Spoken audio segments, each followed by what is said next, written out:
Bonjour et bienvenue sur cette nouvelle vidéo YouTube.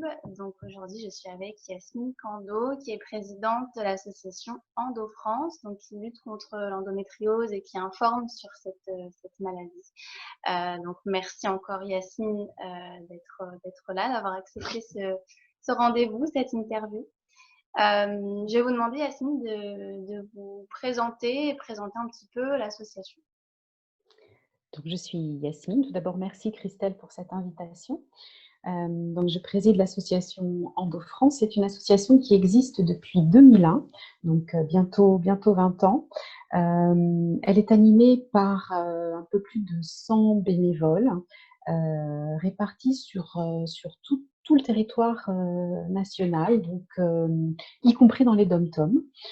Nous avons un peu plus de 2300 adhérents à jour de leur cotisation et nous sommes agréés par le ministère de la Santé, bien sûr reconnus d'intérêt général. Nos missions principales, soutenir, informer, agir. Donc, nous soutenons les femmes atteintes d'endométriose et leur entourage. Nous délivrons de l'information pour le grand public, une information qui est validée scientifiquement puisque nous avons un comité scientifique qui vérifie toute l'information que l'on peut, ne serait-ce que rédiger sur notre site internet pour expliquer la maladie. Et puis, bien sûr, nous agissons pour une meilleure prise en charge et une meilleure reconnaissance de la maladie. Surtout, nous essayons d'améliorer la prise en charge pour tenter de réduire le délai de diagnostic de l'endométriose, puisqu'aujourd'hui, c'est encore 7 ans. Nous avons rédigé un ouvrage qui s'appelle Les idées reçues. C'est un petit ouvrage qui a été co-rédigé avec des médecins et qui parle des idées reçues que l'on peut avoir sur l'endométriose, comme par exemple la grossesse guérit l'endométriose. Voilà, et les médecins répondent à ces différentes idées reçues.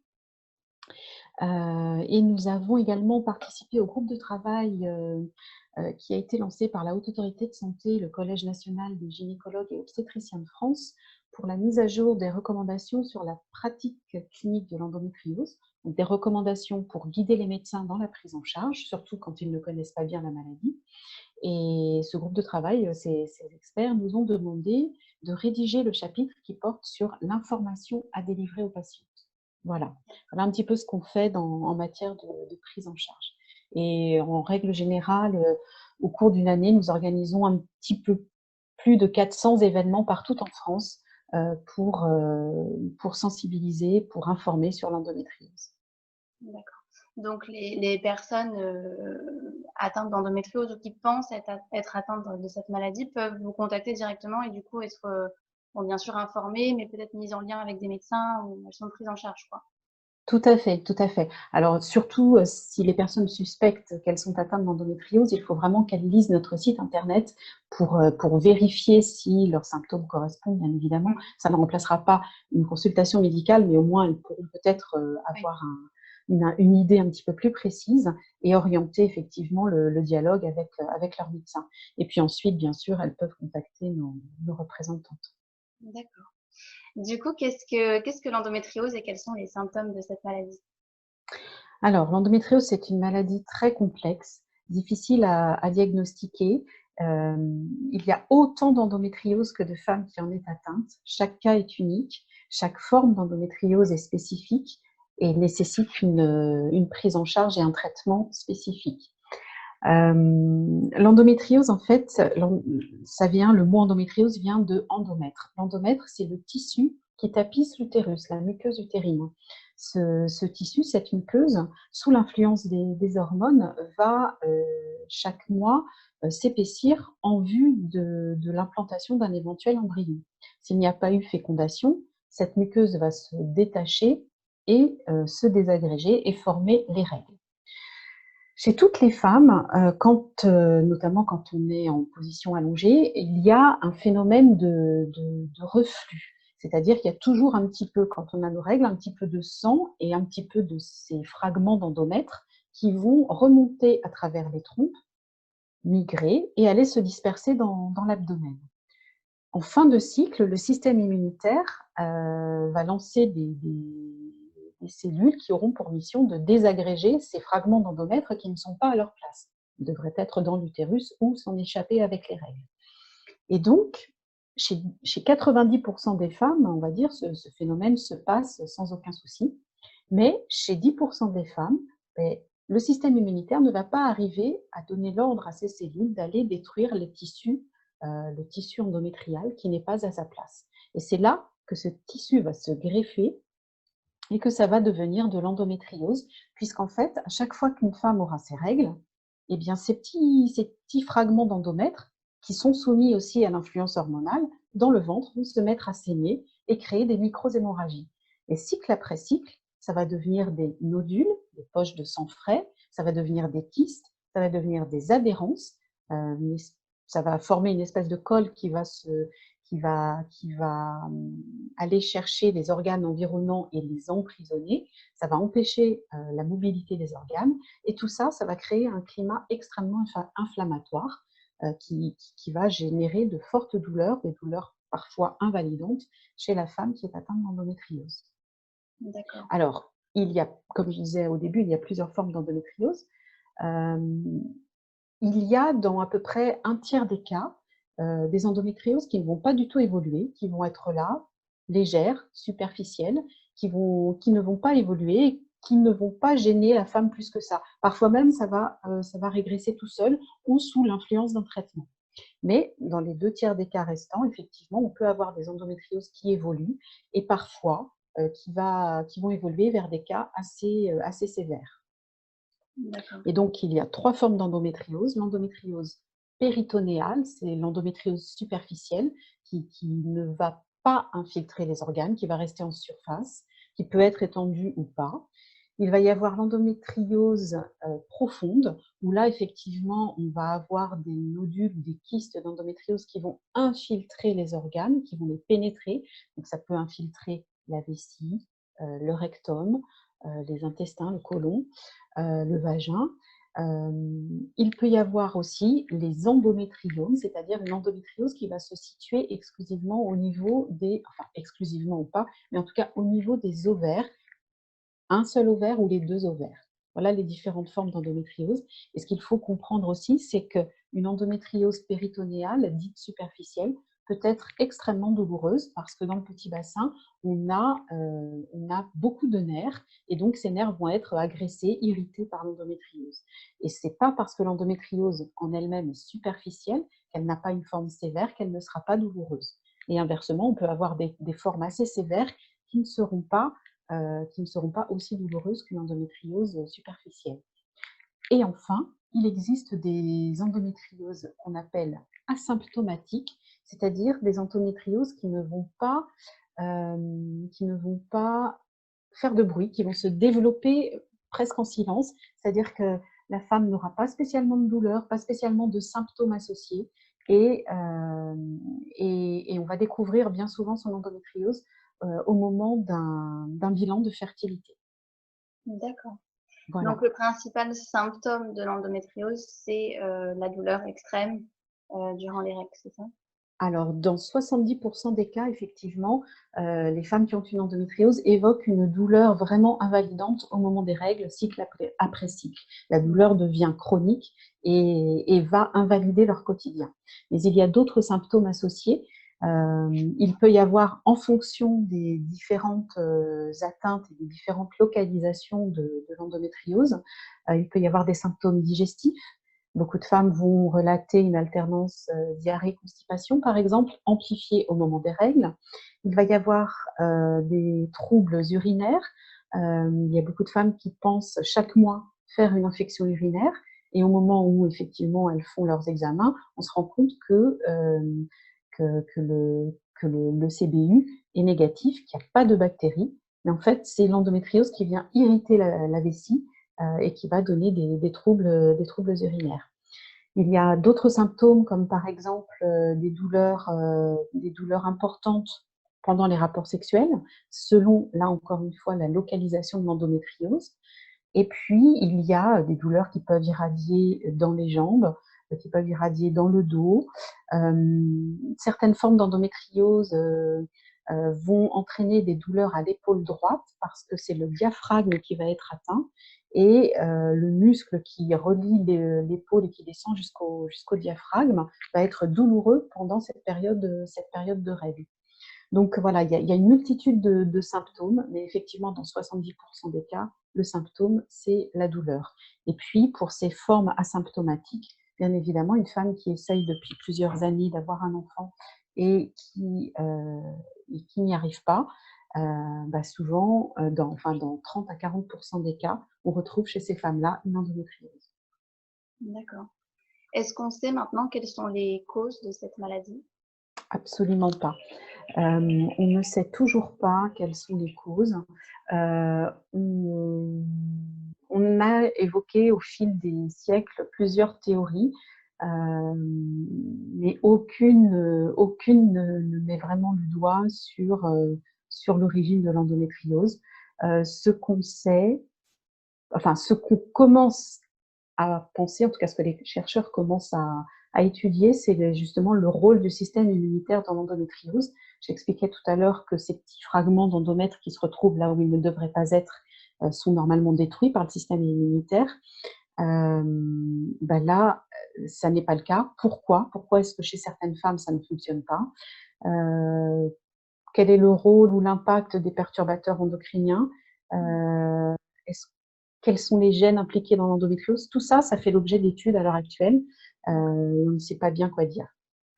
D'accord. Comment est-ce qu'on se fait diagnostiquer de cette maladie? Parce que j'ai l'impression qu'il y a beaucoup de médecins qui sont encore peu informés de la maladie. J'ai lu des articles de certaines femmes à qui on disait que leur douleur était dans leur tête. Donc, Ouais. quand on est face à ce cas-là, quelle est la démarche? Qu'est-ce qu'on fait? Mmh. Alors déjà, je voudrais dire à ces femmes qu'elles se rassurent, la douleur, elle est bien réelle, elle n'est pas dans la tête. Ça, c'est important qu'elles gardent confiance en elles par rapport à ça. Mais c'est vrai qu'on l'a souvent entendu, beaucoup entendu. La douleur, elle est physiologique, elle a une cause. Il est vrai que jusqu'à maintenant, les médecins n'entendaient pas souvent parler d'endométriose dans leurs études. Pour un médecin généraliste, par exemple, ça se limitait à 20 minutes en 7 années, 6 années de médecine.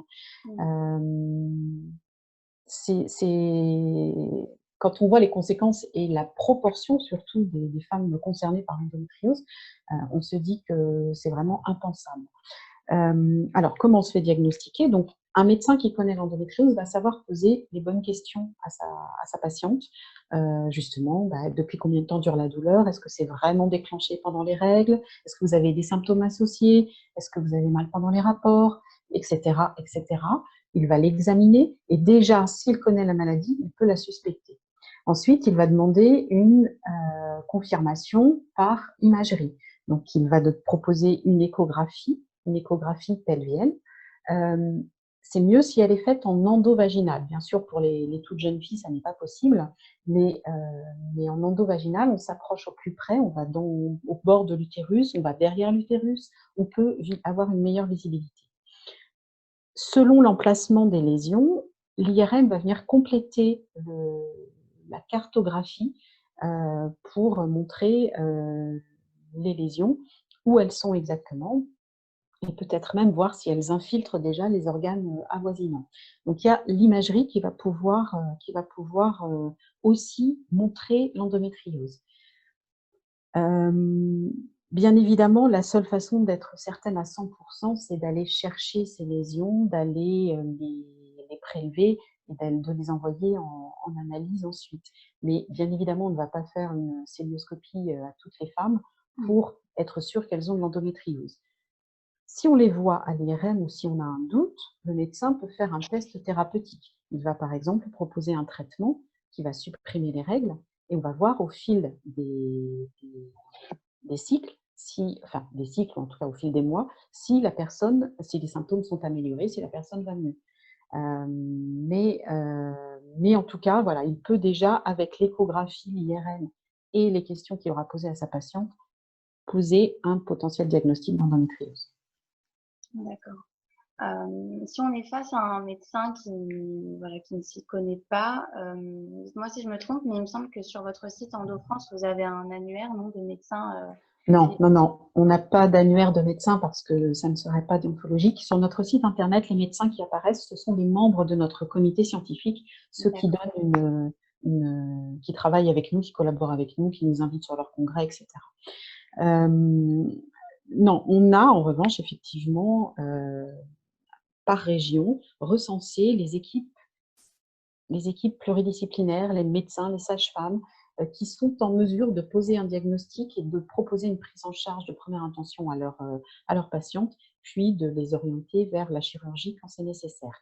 Là, pour être orienté vers un médecin, en tout cas, c'est sûr qu'un médecin qui dit « je ne sais pas, je ne vois pas, je pense que la douleur est dans votre tête », il ne faut pas continuer avec lui, Mm. il faut pousser plus loin les investigations et changer de médecin. Effectivement, là, nos représentantes régionales peuvent orienter vers des équipes qui connaissent la maladie et qui pourront proposer une prise en charge.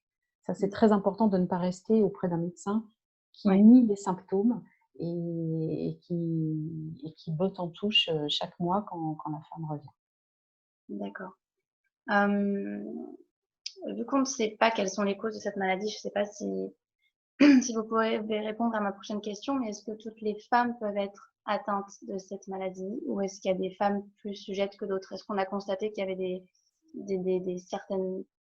certaines femmes qui allaient être des sujets, on va dire, qui allaient Mm. recevoir plus facilement la maladie? Je ne sais pas si je m'exprime bien, mais Oui, oui, oui, je comprends ce que vous voulez dire. Non, alors il y a eu d'éventuels profils types de femmes qui pouvaient être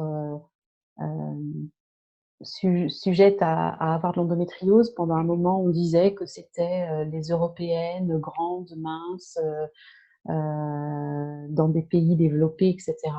En fait, ce qu'on peut dire surtout, c'est que peut-être les européennes qui sont dans des pays développés ont plus facilement accès à des soins spécifiques et peuvent se faire diagnostiquer plus facilement. oui, Je ne suis pas persuadée qu'il existe un profil type de femmes atteintes d'endométriose. On sait que ça concerne plus de 180 millions de femmes dans le monde. Et, et voilà, donc non, a priori, il n'y a pas de profil type. Ce qu'on sait en revanche aujourd'hui, c'est qu'il y a une part de génétique dans la maladie. On ne sait pas bien dire quelle proportion, on ne sait pas bien dire quels gènes sont réellement impliqués, mais on sait qu'il y a des familles, entre guillemets, d'endométriosiques. On sait qu'une femme qui a de l'endométriose, sa fille aura 5 fois plus de risques de développer elle aussi la maladie. On a rencontré des familles avec grand-mère, mère et 2 filles atteintes. On a rencontré des familles avec une seule personne atteinte d'endométriose. d'accord. Euh, il y a une partie des femmes qui ont la maladie qui ne peuvent pas avoir d'enfants. Déjà, pourquoi? Et est-ce que ce sont les personnes qui sont à un stade avancé de la maladie ou est-ce que ça peut être toutes les femmes atteintes d'endométriose? Non, alors endométriose, ça fait partie, c'est une des idées reçues justement que l'on a développées dans notre livre. L'endométriose ne rime pas avec infertilité. Il est effectivement vrai que 30 à 40% des femmes atteintes d'endométriose connaissent un problème d'infertilité, mais voilà, ça veut dire, c'est énorme, mais ça veut dire quand même que 60 à 70% ont une grossesse. Alors, le mécanisme qui peut qui peut expliquer en tout cas l'infertilité, le premier, il est physiologique. Alors, c'est très technique, donc je vais essayer de le dire le plus simplement possible pour que ce soit accessible à tout le monde. En fait, l'endométriose aurait un effet quelque part un peu délétère sur le spermatozoïde, voire même spermicide. Le climat est tellement inflammatoire qu'il n'arrive pas à survivre dans dans cet environnement pardon, avec une telle inflammation. Il y a déjà ce premier point. Il y a une histoire d'enzymes, etc., mais je ne vais pas me lancer là-dedans. Et le deuxième point, la deuxième cause, elle est mécanique, c'est-à-dire que quand on a de l'endométriose sur un ovaire, il ne peut pas fonctionner correctement. Quand on a des adhérences qui vont faire que l'ovaire se retrouve plié, collé derrière la trompe, collé elle-même derrière l'utérus lui-même collé contre le rectum, bien évidemment, l'ovaire aura du mal à libérer ses ovules, ils auront du mal à remonter à travers une trompe qui est complètement pliée. Voilà, il y a un phénomène mécanique aussi. Donc, ça peut expliquer l'infertilité. Bien sûr, évidemment, les femmes sont prises en charge, soit par les traitements, soit par la chirurgie pour justement dégager tous les organes. Et quand parfois la grossesse survient ensuite de façon spontanée, ou sinon, bien sûr, la PMA peut l'aider. Alors, il n'y a pas d'ordre, il n'y a pas d'abord je fais une chirurgie, ensuite je vais en PMA, ou d'abord je vais en PMA, ensuite je vais en chirurgie. C'est vraiment en fonction de l'histoire de chacune, du ressenti de chacune. Si la douleur est trop présente et l'empêche vraiment de vivre au quotidien, on va peut-être d'abord essayer de la soulager chirurgicalement. Si elle n'a pas de douleur et si son utérus va bien, on va peut-être privilégier la PMA dans un premier temps. Voilà, tout ça, ça se discute entre la patiente et le médecin en fonction de son désir de vie. D'accord. J'ai lu comme quoi tout ce qui était tampon et cup peuvent réveiller, créer des inflammations ou réveiller des crises de douleur. Est-ce que c'est vrai? Alors, là, quand une femme a de l'endométriose, on a bien compris que les petits fragments d'endomètre qui étaient dans son ventre saignaient aussi à chaque fois qu'elle avait ses règles et que c'est ça qui amplifiait le phénomène, d'endométriose et pouvait faire en sorte que la maladie, dans certains cas, se développe et évolue. Donc l'objectif, c'est de stopper les règles pour éviter ça. Ouais, Donc généralement, une femme qui a de l'endométriose n'a pas ses règles. d'accord. Et c'est mieux. Donc du coup, elle ne fait pas elle n'utilise ni tampon, ni cup, ni autre protection. Bien évidemment, quand on essaye de faire un bébé, on a ses règles. Avant d'être diagnostiqué, on a ses règles. Il n'y a pas eu d'études vraiment, de corrélation qui montrent que, l'utilisation du tampon ou, l'utilisation du tampon ou des cups va, amplifier le phénomène d'endométriose. Mais si on a bien compris que le système immunitaire d'une femme atteinte d'endométriose ne pouvait pas faire le ménage à la fin du cycle et supprimer tout le sang et le tissu d'endomètre qui n'était pas à sa place, si avec une cup ou un tampon, on favorise le reflux finalement, puisque ça ne s'écoule pas, on favorise du reflux, on garde ça dans l'utérus, donc quand on est allongé, on favorise le reflux à travers les trompes. Ça vient peut-être aussi amplifier le phénomène. Mmh. Voilà. Mais je n'ai pas de réponse effectivement, spécifique à ça, Mmh. dans la mesure où, en théorie, il vaut mieux éviter d'avoir ces règles. D'accord.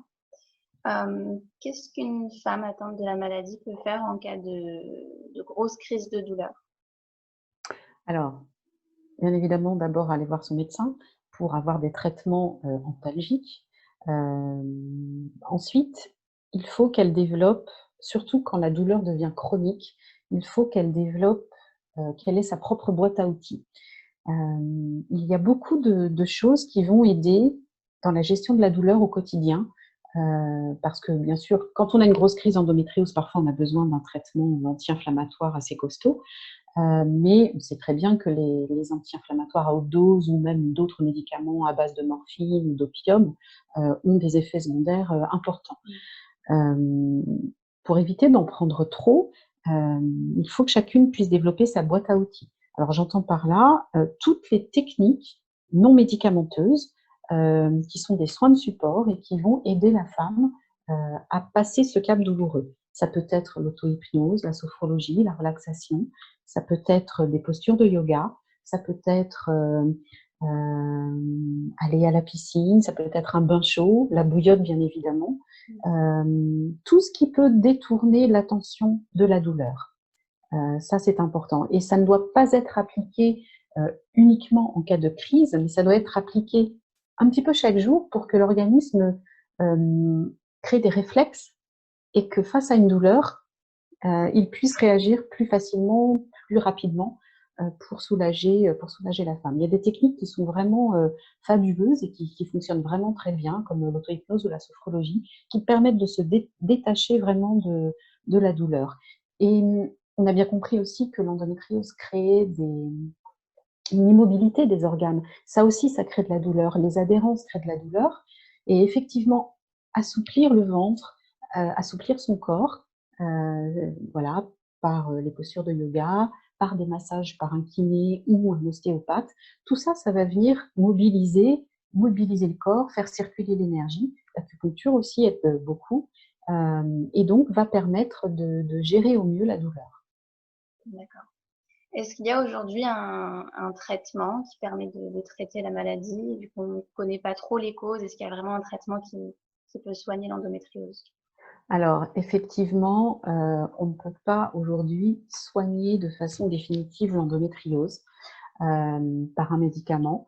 Il faut savoir que même quand on a une opération qu'on va dire radicale, c'est-à-dire que quand le chirurgien va aller supprimer vraiment l'endométriose en creusant dans les tissus pour éviter de lui laisser, si je vais imaginer un peu mes propos, mais en coupant aussi toutes les racines pour éviter que la mauvaise herbe ne repousse, euh, eh bien, malgré ça, il est possible d'avoir ce qu'on appelle des épisodes de récidive. Ce sont nos ovaires qui gèrent nos hormones. Tant que l'endométriose est une maladie hormonodépendante, tant que nos ovaires fonctionnent, il y a une potentialité de récidive. Elle n'est pas, elle n'est pas de 100%, mais elle existe. Beaucoup de femmes qui vont traverser plusieurs épisodes d'endométriose dans leur vie. Et le traitement de base, vraiment, que tout gynécologue va proposer, c'est la pilule donnée en continu, donc pour supprimer les règles, pour éviter le développement de la maladie et des symptômes associés. Ça, c'est vraiment le b.a.-ba. Ce qui est compliqué, c'est qu'il n'y a pas de traitement universel, chaque femme étant unique. Il va falloir trouver le traitement qui va lui convenir. On appelle ça la balance bénéfice-risque. Trouver le traitement qui va avoir un impact positif sur les douleurs, sur les symptômes, et qui n'aura pas trop d'effets secondaires. Parfois, il faut essayer plusieurs pilules sur plusieurs mois pour se rendre compte de celle qui nous fait en fait du bien. Un traitement thérapeutique, un essai thérapeutique, c'est vraiment sur 2 à 3 mois minimum. Avant, c'est difficile de dire ça ne fonctionne pas. Parfois, c'est au bout du 2e, 3e mois que là, on va commencer à se dire « Ah ben tiens, j'ai un peu moins mal. Ah ben tiens, j'ai plus ce symptôme-là. » Voilà. C'est pour ça que c'est compliqué, parce qu'il faut persévérer au-delà de la première semaine de traitement pour espérer voir une amélioration. Mais en tout cas, chaque cas est unique et chaque prise en charge est adaptée, bien sûr, à chaque patient. Est-ce que la méthode contraceptive va soigner vraiment le cœur de l'endométriose, ou est-ce que c'est une espèce de pansement qu'on met sur la maladie pour calmer les symptômes? Ouais, c'est plutôt une sorte de pansement, mais grâce à ce pansement, beaucoup de femmes arrivent à vivre normalement, sont Mmh. soulagées dans leurs symptômes et dans leurs douleurs. Donc parfois, elles essayent de retirer le pansement et très vite, elles le remettent parce qu'elles se rendent compte que finalement, c'était mieux avec. Ouais, d'accord.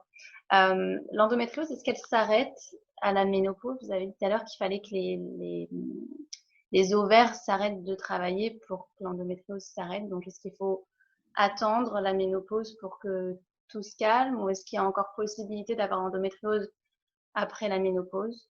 Mmh. Alors, en théorie, effectivement, l'endométriose, c'est une maladie qui naît avec les règles et qui s'arrête à la ménopause.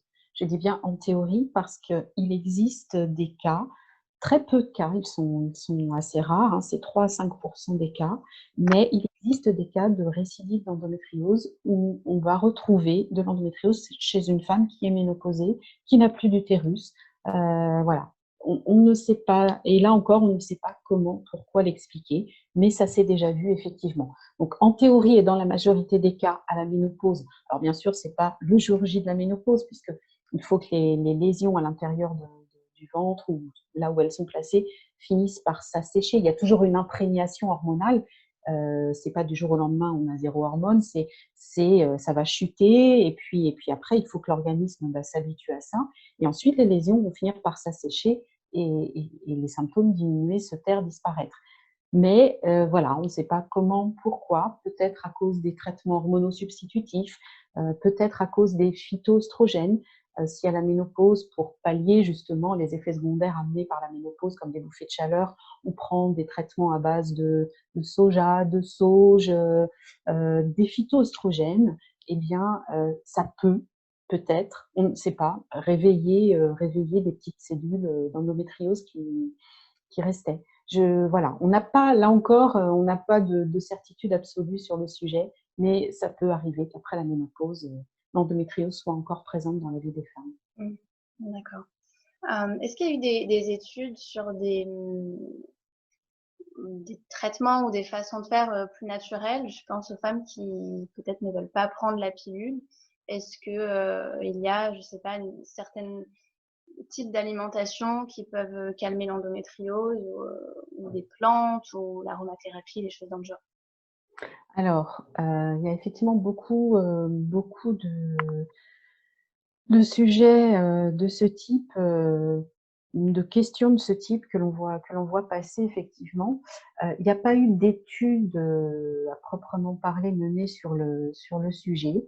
On sait que certaines femmes sont sensibles effectivement, à l'alimentation. En changeant leur alimentation, en changeant quelques habitudes, elles constatent une diminution des douleurs, une diminution, alors on appelle ça l'alimentation anti-inflammatoire.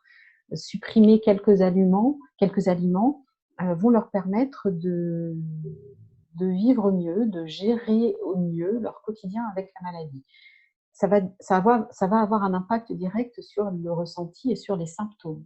Mmh. J'ai rencontré des femmes qui avaient arrêté tout traitement et qui avaient modifié leur alimentation et qui se portaient très, très bien.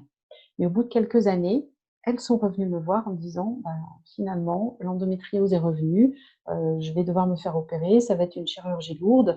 Pourtant, j'avais beaucoup moins mal, je vivais très bien, mais finalement, voilà, c'est revenu». Donc, on ne peut pas dire que ce soit enfin, que ça fonctionne à 100 que voilà, il y a des cas. On a rencontré des femmes, hein, qui ont dû être opérées ou même en prenant des traitements dits naturels,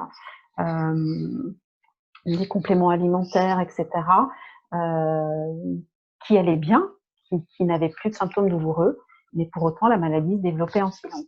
Mmh. Donc c'est vraiment très compliqué. En tout cas, moi j'invite les femmes qui veulent modifier leur alimentation, qui veulent passer sur des choses plus naturelles pour gérer leur douleur, de le faire avec l'aide de thérapeutes spécialisés, des professionnels de santé qui vont les guider parce que bien sûr, même les plantes peuvent créer des allergies, peuvent être embêtantes.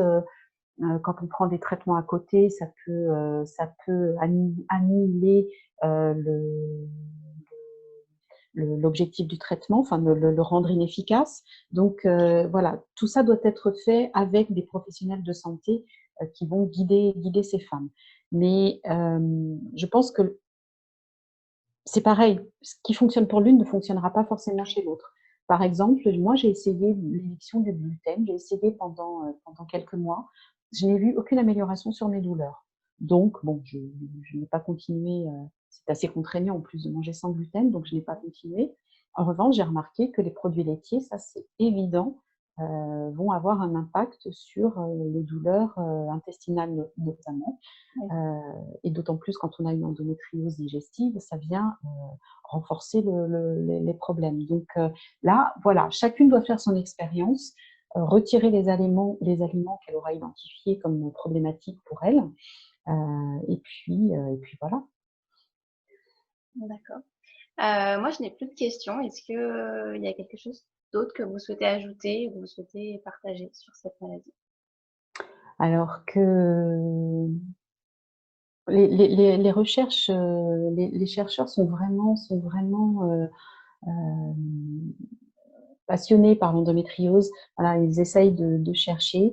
On On les soutient. Depuis 2016, on a versé un petit peu plus de 150 000 € à différentes équipes médicales qui travaillent sur la recherche dédiée à l'endométriose.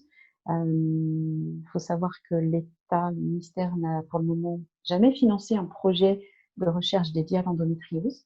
Donc, c'est assez dommageable. Il y a cependant, il faut souligner cependant une prise de conscience du ministère sur l'endométriose. Nous, on les sollicite depuis 2005. Depuis 2005, on rencontre les différentes équipes médicales.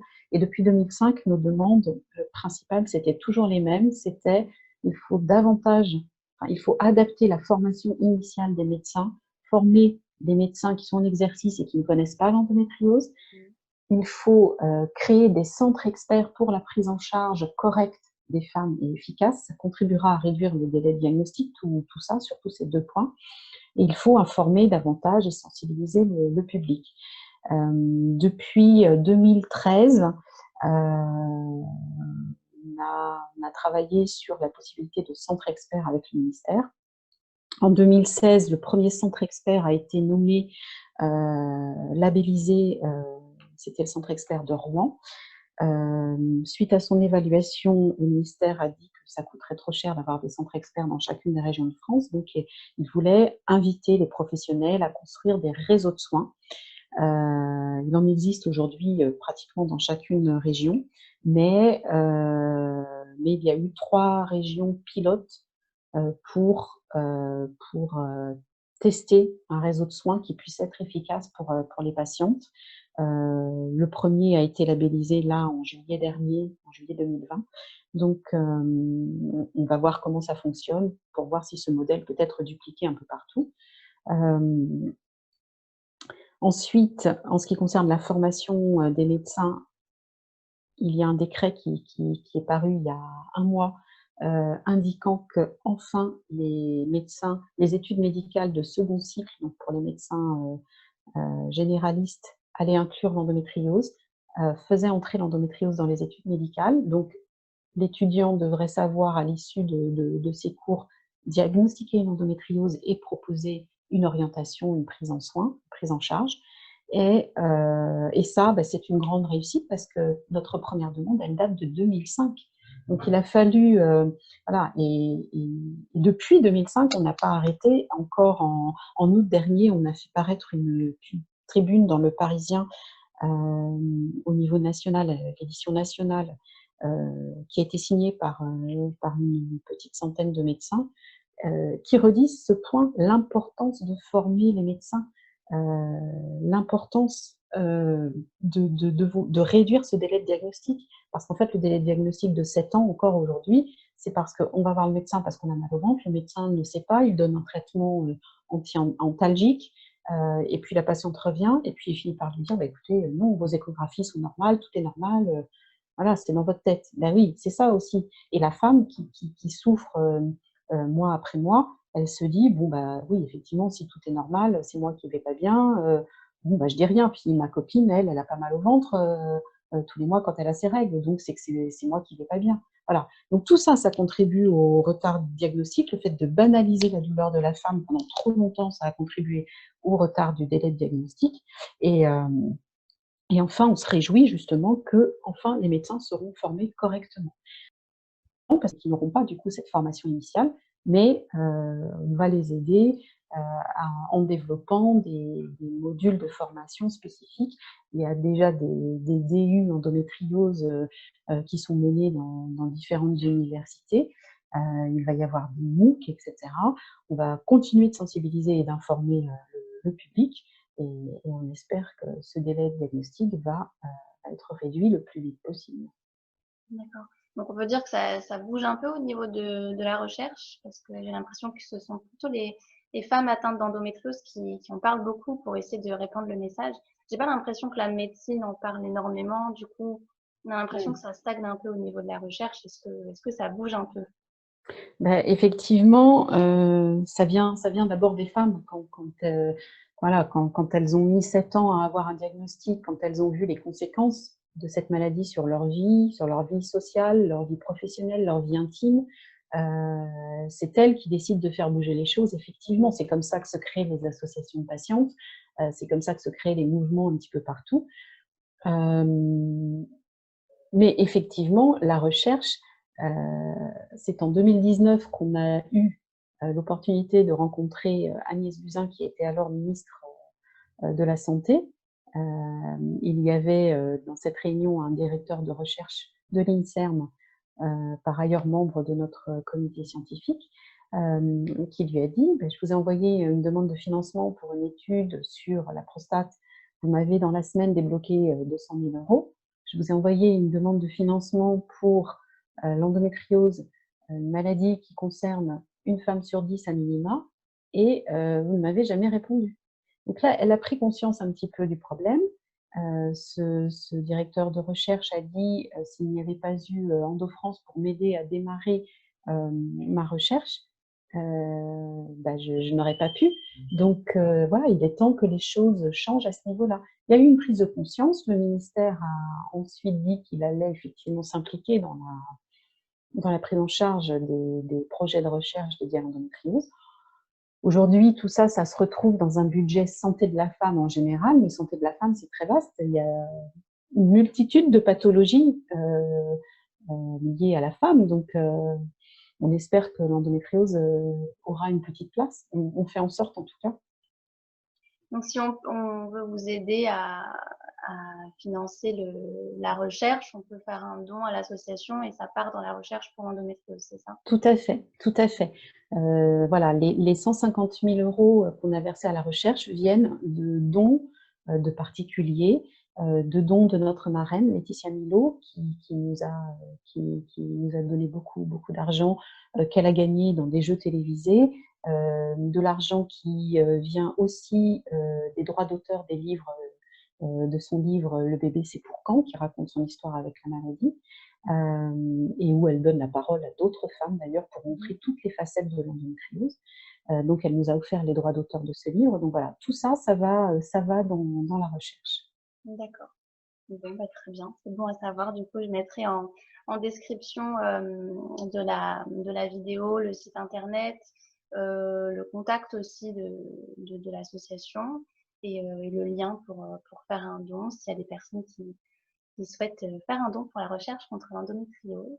Merci beaucoup. Merci beaucoup, Yasmine, pour cet entretien. C'était très intéressant et Merci, Christelle. j'espère que cette vidéo sera utile pour beaucoup de femmes et même des hommes aussi qui Tout à fait. doivent s'informer aussi sur les maladies de la femme. Tout à fait, Merci. parce que l'endométriose, c'est aussi une maladie de couple, c'est une maladie de famille, et on a de plus en plus de papas, de frères et de petits amis qui viennent s'informer, et on trouve ça tout à fait Oui, pertinent. très bien. Encore merci, merci beaucoup. Et Merci, Christelle. une bonne continuation dans l'association. Et voilà, il y aura tout en description de cette vidéo pour que les personnes puissent vous contacter ou vous faire des dons si elles le souhaitent. Merci beaucoup. Merci Merci. beaucoup. Bonjour et bienvenue sur cette nouvelle vidéo YouTube. Donc aujourd'hui, je suis avec